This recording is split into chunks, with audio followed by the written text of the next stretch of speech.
मेरे पति, नंद, ससुर और मैं अपने घर में एक साथ रहते थे। मेरी ननंद गुमसुम उदास उदास रहती थी। स्कूल से लेट आती और आते ही कमरे में बंद हो जाती। कमरे से बाहर नहीं निकलती। मेरे ससुर जी उसका और मेरा बहुत ख्याल रखते थे। फिर भी मेरी ननंद अपने बाप के पास नहीं जाती। वह हर वक्त उनसे डरी डरी रहती। एक दिन मेरे पति ऑफिस से रात को घर नहीं आए क्योंकि उस रात बहुत तेज बारिश हो रही थी। मुझे रात को अकेले कमरे में सोने से डर लगता था, इसीलिए उस रात मैं अपनी ननंद के कमरे में गई तो मेरे कदमों तले से जमीन निकल गई, क्योंकि वहाँ तो आज दोपहर से ही तेज बारिश हो रही थी, रुकने का नाम नहीं ले रही थी। मुझे बादलों के गरजने और बिजली के चमकने से हमेशा बहुत डर लगा रहता था। मैं बहुत डरती थी। यह मेरी शादी के बाद की पहली बारिश थी और मैं हमेशा यही सोचती कि शादी के बाद मैं पहली बारिश मैं अपने पति के साथ एंजॉय करूंगी। लेकिन मेरे पति का शाम होते ही फ़ोन आ गया कि मौसम बहुत ख़राब है, बारिश के बाद सड़कें बंद हो जाती हैं, इसीलिए आज मैं घर नहीं आ पाऊंगा और दफ्तर में ही रुकूंगा। जैसे ही बारिश बंद होगी तब मैं दफ्तर से निकलूंगा। मैंने यह बात अपने ससुर जी को बता दी कि आज रात शुभम घर पर नहीं आएंगे और मेरे ससुर जी ने मुझे समझाते हुए कहा कि तुम परेशान मत हो और कमरे में जाकर आराम से सो जाओ। अक्सर ही बारिश के मौसम में शुभम दफ्तर में ही रुक जाता है। मैंने ये बात अपने ससुर जी को बताई और उसके बाद मैं अपने कमरे में वापस आ गई, लेकिन वक्त गुजर ही नहीं रहा था। बड़ी मुश्किल के बाद रात के 2 किसी तरह बजे ये बरसाती मूसलाधार बारिश ने मुझे डरा कर रख दिया था।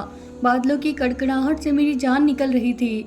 मेरे कमरे की खिड़की से बिजली की चमक दिखाई दे रही थी और अब मैं अकेले अपने कमरे में नहीं रह सकती थी। इसीलिए मैंने सोचा कि क्यों ना अपनी ननंद नीलम के साथ उसके कमरे में सो जाऊं। मैं डरते डरते बड़ी मुश्किल से अपनी ननंद के कमरे में जा पहुंची।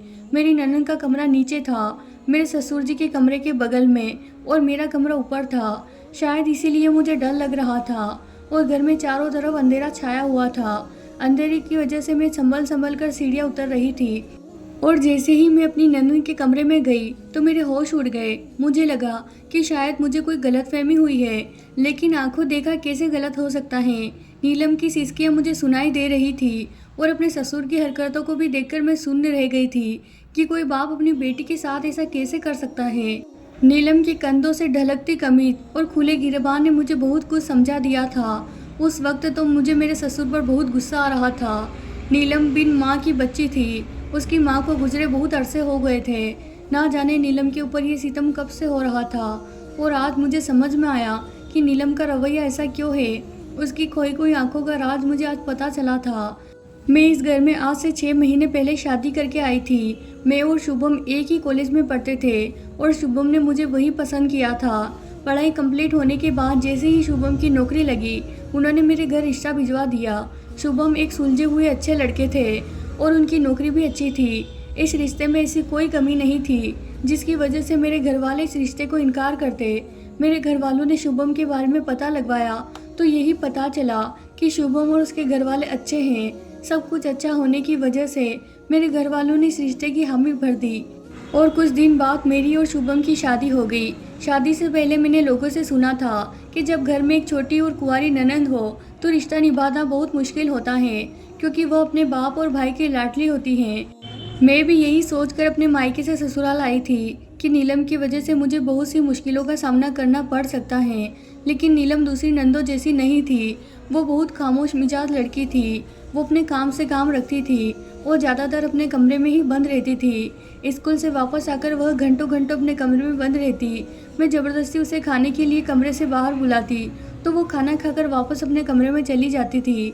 मेरे ससुर अक्सर ही उसे समझाते हुए कहते कि हर वक्त अकेले कमरे में मत रहा करो, बाहर निकलकर हमारे साथ बैठा करो। लेकिन नीलम उनकी बातों का कोई ध्यान नहीं देती थी।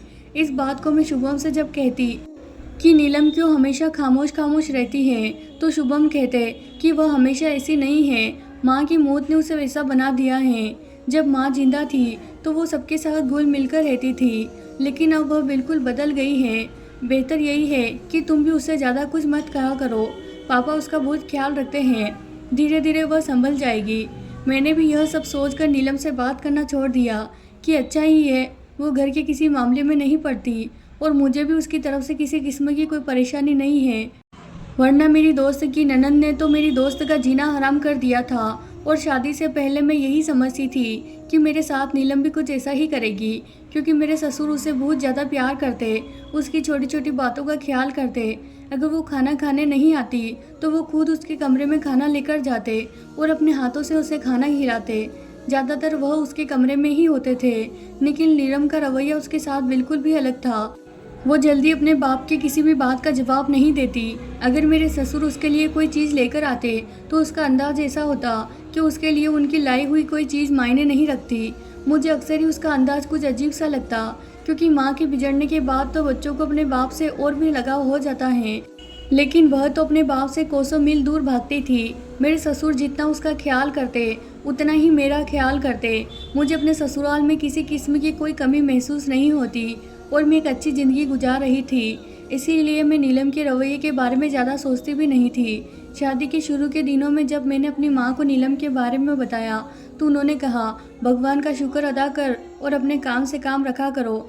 मुझे अपनी माँ की बात ठीक लगी, इसीलिए मैं नीलम से ज़्यादा बात नहीं करती और रात का खाना खाने के बाद मैं शुभम के साथ ऊपर कमरे में चली जाती और सारी रात फिर नीचे नहीं आती। हम दोनों की एक अलग ही दुनिया थी। हम दोनों एक दूसरे के साथ खुश थे, इसीलिए हमें अपने इर्द गिर्द कुछ गलत होने का एहसास नहीं होता। एक दिन मेरे ससुर बहुत सारे फल लेकर आए और जैसे ही नीलम स्कूल से आई तो वह उसे अपने पास बिठाकर फल काटने लगे। और उन्होंने जब नीलम को फल खाने को दिया तो नीलम ने बड़ी बेरुखी से फल खाने से इनकार कर दिया, तो वो ज़बरदस्ती अपने हाथों से उसके मुंह में फल डालने लगे। मैं वहीं बैठी यह सब देख रही थी और सोच रही थी कि नीलम कितनी खुशनसीब है जिसे इतना प्यार करने वाला बाप मिला है, लेकिन उसे तो कदर ही नहीं। वो कुछ देर वहीं पर बैठी रही और फिर अचानक से उठी और अपने कमरे में चली गई। मैंने बड़ी हैरानी से उसे जाता देखा तो मेरे ससुर ने मेरी नज़रें भांप ली और कहने लगे, मेरी बेटी मुझसे नाराज़ है, इसीलिए वो मेरे साथ ऐसे बर्ताव करती है। उसे लगता है अगर मैंने टाइम पर उसकी माँ का सही इलाज करवा दिया होता तो आज उसकी माँ हमारे साथ होती। लेकिन सच तो यह है कि भगवान ने उसकी माँ की ज़िंदगी बस इतनी ही लिखी थी। मैंने उसकी माँ के पीछे बहुत पैसा खर्च किया और दिन रात भागता रहा, लेकिन उसकी माँ की किस्मत में मौत लिखी थी। मैं तो खुद ही उसकी माँ की मौत के बाद बहुत दुखी हूँ, लेकिन नीलम को ये बात मैं कैसे समझाऊँ। अपने ससुर की आंखों में आंसू देखकर मेरा दिल पसीज गया। उम्र के इस दौर में वह अपनी पत्नी के जुदाई के गम के साथ साथ औलाद का दुख भी झेल रहे थे। मैंने बहुत प्यार से अपने ससुर से कहा कि पिताजी आप परेशान मत हो, वक्त के साथ साथ नीलम सब कुछ समझ जाएगी। मेरी बात पर वो सर हिलाते हुए नीलम के कमरे की तरफ चले गए और मैं मुस्कुरा दी। शाम तक वो शालिनी के कमरे में ही थे, यहाँ तक मैंने खाना भी बनाकर सफाई भी कर दिया, फिर भी वो बाप बेटी कमरे से बाहर नहीं निकले। फिर मैंने सोचा मैं भी उन दोनों के साथ कमरे में जाकर बैठूं। फिर मैंने सोचा नहीं, उन दोनों बाप बेटी के बीच में भला मेरा क्या काम है। फिर मैं अपने कमरे में वापस आ गई। हमारे घर में रोज़ का यही रूटीन था। मेरे ससुर नीलम के पीछे पीछे उसके नखरे उठाते और नीलम उनकी बात का कोई वैल्यू नहीं रखती। कभी कभी तो मुझे नीलम से जलन महसूस होती कि वो कितनी खुश नसीब है कि उसका बाप उसके कितने नखरे उठाता है, जबकि मेरे घर में ऐसा कुछ नहीं था। मैं अपने बाप की तीसरी बेटी थी। ऐसा नहीं था कि मेरा बाप मुझसे प्यार नहीं करता, लेकिन जैसा प्यार मेरे ससुर नीलम से करते थे ऐसा प्यार तो मैंने अपने बाप से कभी नहीं पाया था। मेरा बाप तो हम बेटियों से एक हद तक ही रहता था और हमारे वास्ते जो भी बात कहनी होती वो हमारी माँ से कहता था। लेकिन मुझे क्या खबर थी कि मेरे ससुर का नीलम के पीछे पीछे घूमने फिरने का असल मकसद क्या है। अगर बारिश इतनी तेज़ ना होती और बिजली कड़कने की वजह से मैं डरती नहीं तो शायद मैं ये सब कुछ जान नहीं पाती कि मेरा ससुर तो अपने लिए अपनी ही बेटी को बर्बाद कर रहा था। जैसे ही मैं कमरे में गई तो यह देखकर मेरे रोंगटे खड़े हो गए कि मेरे ससुर नीलम को पकड़कर ज़बरदस्ती करने की कोशिश कर रहे थे और वो इस कदर मगन थे कि उन्हें मेरे आने की खबर तक ना हुई। नीलम बहुत डरी हुई थी और उसकी सिसकियों से सारा कमरा गूंज रहा था। न जाने वह कब से यह सब कुछ बर्दाश्त कर रही थी। उसका चुपचाप रहना और अपने बाप से चिढ़ना, खुद को कमरे में बंद रखना, उसकी आदत के पीछे छुपी एक एक वजह मुझे आज समझ में आ गई थी। कुछ देर बाद मेरे ससुर को मेरी मौजूदगी का एहसास हुआ। वह नीलम को छोड़कर मेरी तरफ पलटे और मुझे अपने सामने खड़ा देखकर हक्का बक्का रह गए। शायद उनके गुमान में भी नहीं था कि मैं रात के इस वक्त अपने कमरे से निकलकर आ सकती हूँ। मुझे देखकर उनके चेहरे का रंग उड़ गया और वह घबराकर हकलाते हुए मुझसे पूछने लगे कि बहू तुम यहाँ क्या कर रही हो। तुम्हें कुछ चाहिए? मैंने आगे बढ़कर नीलम का हाथ पकड़ा और उसे अपने पीछे छुपा लिया। वह बुरी तरह से काँप रही थी। मैंने कहा, बेहतर यही होगा कि आप अभी और इसी वक्त इस कमरे से निकल जाइए। आप जैसे बाप को तो 20 रास्ते पर सूली पर लटका देना चाहिए, ताकि आइंदा कोई और लड़की के साथ ये सब ना हो। मेरे मुंह से यह सब सुनकर मेरे ससुर गुस्से में आ गए और कहने लगे, ज़्यादा बकवास करने की जरूरत नहीं। नीलम ने मेरे खिलाफ तुम्हारे कान भर दिए हैं, तभी तुम ऐसी बातें कर रही हो। मैं अपने ससुर के ढिठाई पर हैरान रह गई, क्योंकि मैंने सब कुछ अपनी आंखों से देखा था। मैंने गुस्से में कहा, आप कैसे इंसान हैं कि इतना बड़ा गुनाह करने के बाद भी आपको जरा सा भी पछतावा नहीं है? मैं आपसे आखिरी बार कह रही हूँ कि अगर आप अभी और इसी वक्त यहाँ से नहीं गए तो मैं पुलिस को फ़ोन करके बुलाऊंगी। मेरी धमकी पर मेरे ससुर कमरे से बाहर निकले और मैंने जल्दी से दरवाज़ा बंद कर दिया। नीलम की हालत बहुत ख़राब थी। डर तो मुझे भी लग रहा था, लेकिन न जाने कैसे मैंने इतनी हिम्मत की और उसे गले लगा लिया तो वो फूट फूट कर रोने लगी। न जाने कितने दिनों का गम उसके दिल में जमा था, इसीलिए मैंने भी उसे रोने दिया। जब रो रोकर उसका दुख कुछ कम हुआ तो उसने मुझे खुद ही बताना शुरू कर दिया कि जब वो 12 साल की थी तब उसकी माँ की शादी मेरे ससुर से हुई। नीलम की इस पहली लाइन पर ही मैंने हैरत से उसे देखा और पूछ बैठी कि क्या तुम अपने बाप की सगी बेटी नहीं हो? जिस पर नीलम ने ना में सर हिलाया और बताने लगी, जब वह 10 साल की थी तो उसके सगे बाप ने उसे और उसकी माँ को छोड़ दिया था और नीलम को भी उसकी माँ के हवाले कर दिया था। जबकि नीलम की माँ नीलम को लेना नहीं चाहती थी, क्योंकि वह कहती थी कि नीलम की वजह से वह दूसरी शादी नहीं कर सकती, क्योंकि एक बेटी के साथ उसे कौन अपनाएगा। लेकिन अचानक ही नीलम की माँ की जिंदगी में शुभम के पिता आए और उन्होंने उसकी माँ के साथ साथ नीलम को भी अपना लिया। उसकी माँ की शादी के बाद नीलम के सौतेले पिता नीलम का भी बहुत ख्याल करते, जिस वजह से उसकी माँ इस घर में बहुत खुश थी कि चलो मैंने दूसरी शादी की तो क्या हुआ, मेरा पति बहुत अच्छा है। लेकिन वह नहीं जानती थी कि शुभम के पिता के मन में खोट है। नीलम ने बताया कि जब उसकी माँ जिंदा थी तभी उसके सौतेले पिता उसके साथ बहुत बेहुदा हरकतें करते। धीरे धीरे नीलम की उम्र 13 से 14 साल की हो गई और वह जवानी की दहलीज पर कदम रख चुकी थी। उसे सही और गलत का अंदाजा हो गया था। वह समझ गई थी कि उसका सौतेला बाप जिस अंदाज से उसे देखता है, जो कि गलत है। नीलम सिसकियां भरते हुए बता रही थी कि उसका सौतेला बाप उसकी माँ की मौजूदगी में ज़बरदस्ती उसे अपनी माँ के कमरे में सोने पर मजबूर करता और जब उसकी माँ गहरी नींद में सो जाती तो वो नीलम को परेशान करता। कुछ वक्त तो नीलम यह सब बर्दाश्त करती रही, लेकिन बात हद से ज़्यादा हो गई तो वह इस बारे में अपने माँ को बताई। लेकिन उसकी माँ ने उस पर भरोसा करने की बजाय उसके मुंह पर एक थप्पड़ जड़ दिया और कहने लगी, तुम्हें शर्म नहीं आती अपने बाप के बारे में ऐसी बात करते हुए? वह हर वक्त तुम्हारा ख्याल रखते हैं और तुम उन्हीं पर गलत लांछन लगा रही हो। मेरी सगी माँ ने जब मुझ पर भरोसा नहीं किया तो मैं किसी और से क्या शिकायत करती। धीरे धीरे दिन गुजर रहे थे और मेरा यह सौतेला बाप शेर होता जा रहा था।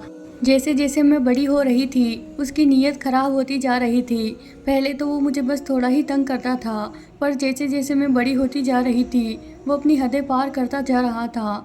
एक दिन तो ऐसा कुछ हुआ कि उसने सारी हदें तोड़ दी।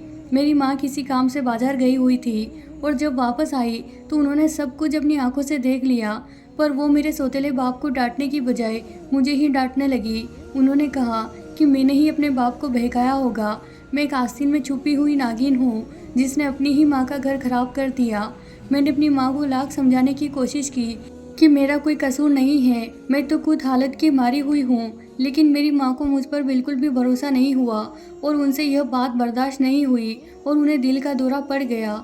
कुछ दिन अस्पताल में रहने के बाद वह हमें छोड़कर चल बसी, पर जाने से पहले उन्हें एहसास हो गया था कि कसूरवार मैं नहीं बल्कि उनके पति हैं। उन्होंने मरने से पहले मुझसे माफ़ी मांगी, पर मुझे उनकी माफ़ी की कोई ज़रूरत नहीं थी, क्योंकि मेरी माँ पहले ही अगर मेरी बातों का यकीन कर लेती तो नौबत यहाँ तक नहीं आती।